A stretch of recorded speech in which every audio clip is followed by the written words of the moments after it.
Panos Dimitriou. I'm the Chief Technology Officer of Encode, a company specializing in security services and solutions with a very big experience on the advanced persistent threat case, an experience gained through almost 9 years of simulating attacks, acting as a red team for our customers and trying to help them address this issue, for which, as we all rather know right now, there's no silver bullet.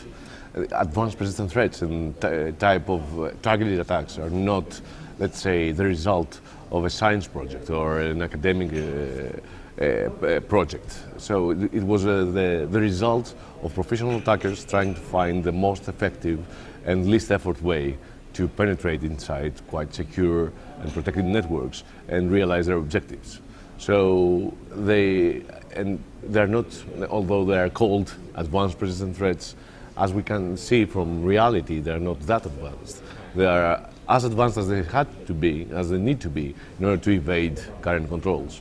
And when it comes to their evolution, first of all, I don't think they will evolve soon because they are pretty effective. So that in order to evolve, somebody else has to raise the bar. So they won't evolve quite soon. However, what I see as an evolution is a twofold evolution. First of all, on the technical side, there will be remote access technology, remote access tools, or Trojans, if you like, that we will try to use more evasive techniques, like using Web 2.0 applications like Facebook, Twitter, or Google Apps as command and control servers or command and control proxies. So it will be even more difficult for new technology to be able to identify these CNC communications. Also will be new attack vectors, infection vectors, like physical backdoors or pre-compromised IT equipment, from network cards or even to routing equipment, routers and so on. This is the technical side. There will be also another evolution. This type of attacks will start evolving in targeting other type of targets. They started mainly during 2003, 2004 for government defense. They went to private sector, mainly for IP theft. Right now, we believe we'll see a trend of this type of attacks being used by cyber criminals and what we say is mass and grab type of attackers for going after banks. So, for example, when the banks will have an effective solution for financial malware at the customers, and they will raise the bar high enough so it will be not very profitable for the criminals to go after the customers. They might go through an APT type of attack inside, directly to the bank, and set a foothold, siphon out credit card information or do financial fraud and so on. Private sector, right now, intellectual property theft, number one. I mean, whatever company holds some valuable IP might be a target, and possibly would be a target of an APT, even not right now, but maybe in a few years from now. Can be from pharmaceuticals to manufacturing companies, you name it. I mean, it's a cross-industry threat. Other blackmail, so somebody can take control of your systems and say, if you don't pay me this amount of money, I will shut you down forever. Financial fraud, as I said, maybe cyber criminals will move from attacking the weakest link, which now is the banking user, to go directly for the banks with an attack like that and have a more effective way, and more wholesale fraud. So this is the private sector. Public sector can be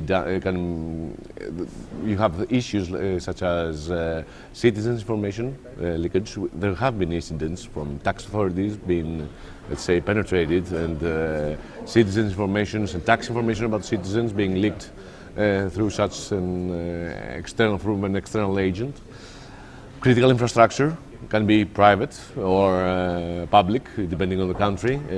Can be the target of a cyber warfare or some terrorist act, utilities, telecoms, and so on and so forth. However, on the military side, although they tend to have, let's say, unclassified but sensitive networks connected to the internet, which are the main targets of APTs.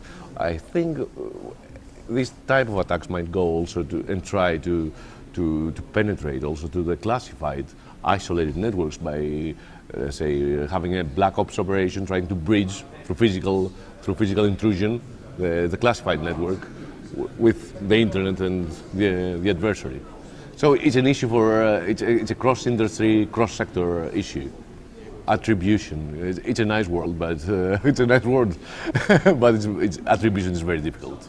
And this is one of the beauties for the adversaries, of course, of APTs. They use the anonymity, complexity of the internet. So attribution is very difficult, and that's why deterrence also it's not the answer for this kind of attacks. They have all the incentives, and they know they can get away with murder.